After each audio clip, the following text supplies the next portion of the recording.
Hello and welcome to another OOTP 23 video. This is a follow-up to the game-breaking, save-breaking issue regarding player development that I talked about in a previous video.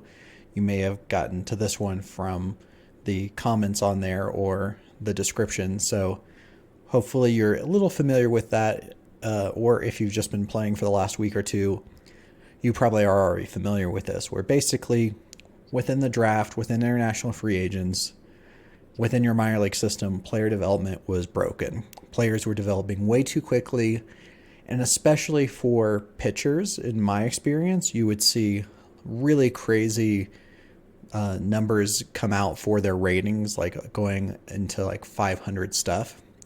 And if anything, the video didn't go into all the details because I just hadn't run into it. But looking at the comments and everything, talking to people on Twitch, it seemed to be even worse than I experienced in that 50-year simulation. So it was bad.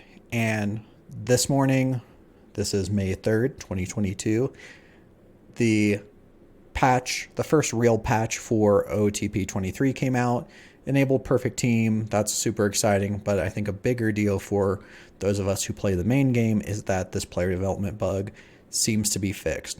So this one, I just had another standard quick start league, MLB only. You can see from the player settings, no changes to development speed, talent change randomness, any of that. Development is enabled for draft eligible players, which was one of the fixes, sort of, but didn't fully address the issue previously.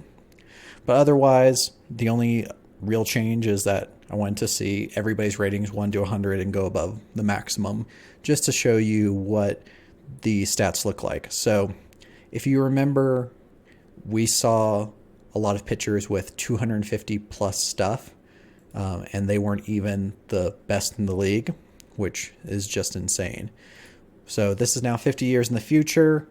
I'm going to pull up the Phillies, who just won the NL pennant. I believe they won the World Series in this. But more importantly, looking at their pitching staff, it looks pretty normal. Like 84 stuff is the highest for a guy who looks to be one of their best pitchers. Makes sense. Lineups, batting ratings seem pretty normal too. I mean, nothing above 62. I mean, if anything, these seem a little low. But going to the Cubs, another team that did well in the regular season. Looks like they've got a really good hitter there. Pitching, nobody above 78 stuff.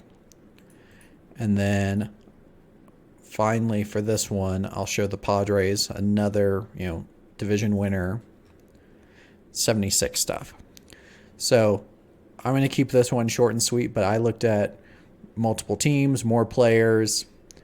Everything seems to be within the normal range.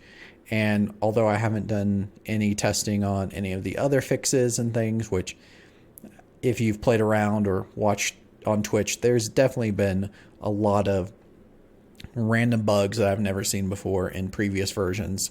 But I think this was the most game-breaking one. Like little interface stuff, that's annoying, but this would just ruin a save if you went too far and had players come in and just fill the league. So it seems to be fixed. So I think if you've been postponing your save until this, good work. You can start now, and I think it should be fine.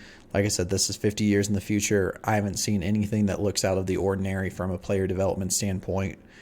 All the league totals, team stats, everything looks pretty similar. I turned League Evolution off, so we're seeing very similar overall numbers to modern day baseball, which is what you'd expect with no changes automatically happening. So yeah, I think you're good to start, and then hopefully the other bugs that came in the patch notes, hopefully those are fixed. Like I said, I haven't tested them, but I think you're safe to start a save. So get to it and happy simming.